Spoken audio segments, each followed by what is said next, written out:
اے لوگو میری بات غور سے سنو، کیونکہ ممکن ہے کہ اس سال کے بعد میں تم سے دوبارہ نہ مل سکوں۔ یہ الفاظ تھے ہمارے محبوب محمد الرسول اللہ صلی اللہ علیہ وسلم کے جب وہ خطبہ حجۃ الوداع دینے لگے۔ یہ وہ خطبہ ہے جو پوری انسانیت کی نجات کا راستہ رکھتا ہے اور مسلمانوں کے لیے قانون کی حیثیت رکھتا ہے۔ اگر تم مسلمان ہو تو تمہارے اوپر یہ ضروری ہے کہ تم زندگی میں ایک بار اس خطبے کو بڑے غور و فکر سے سنو۔ آؤ میں تمہیں اپنے نبی کا آخری تفصیلی خطبہ سناتا ہوں۔ نبی اکرم صلی اللہ علیہ وسلم اپنی امت سے اس طرح مخاطب ہوئے کہ تمام تعریفیں اللہ کے لیے ہیں، ہم اس کی حمد کرتے ہیں، اس سے مدد مانگتے ہیں اور اسی سے بخشش چاہتے ہیں۔ اے لوگو میری بات غور سے سنو، کیونکہ ممکن ہے کہ اس سال کے بعد میں تم سے اس جگہ دوبارہ نہ مل سکوں۔ اے لوگو جس طرح یہ دن، یہ مہینہ اور یہ شہر حرمت والے ہیں، اسی طرح ایک دوسرے کی جان، مال اور عزت بھی تم پر حرام ہے۔ اے لوگو یاد رکھو تمہیں اپنے رب کے سامنے حاضر ہونا ہے اور وہ تم سے تمہارے اعمال کے بارے میں پوچھے گا۔ خبردار، زمانہ جاہلیت کی تمام رسمیں میرے قدموں کے نیچے ختم کی جاتی ہیں، جاہلیت کے تمام خون معاف کیے جاتے ہیں اور سب سے پہلے میں اپنے خاندان کے خون ربیعہ بن حارث کے خون کو معاف کرتا ہوں، اور زمانہ جاہلیت کا سود بھی ختم کیا جاتا ہے، اور سب سے پہلے میں اپنے چچا حضرت عباس بن عبد المطلب کا سود ختم کرتا ہوں۔ اے لوگو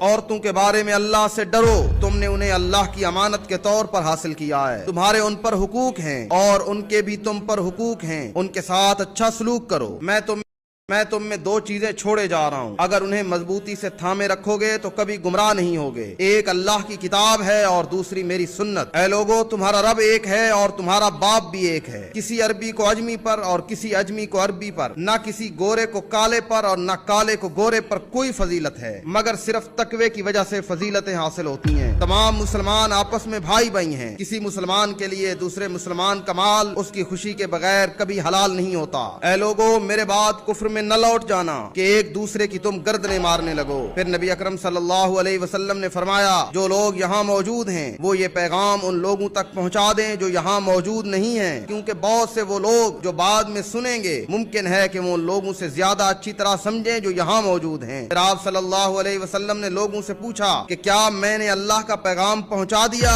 تو سارے کے سارے لوگ بیک زبان گویا ہوئے کہ جی ہاں آپ نے پیغام پہنچایا نہیں بلکہ پیغام پہنچانے کا حق ادا کیا ہے۔ پھر میرے اور آپ کے محبوب محمد الرسول اللہ صلی اللہ علیہ وسلم نے اپنی مبارک انگلی کو آسمان کی طرف اٹھا کر 3 مرتبہ فرمایا اے اللہ گواہ رہنا، اے اللہ گواہ رہنا، اے اللہ گواہ رہنا، میں نے آپ کا پیغام آپ کے بندوں تک پہنچا دیا ہے۔ تو اب آپ کا یہ فرض ہے کہ اپنے نبی کے پیغام کو آگے پہنچاؤ اور اس خطبے پر عمل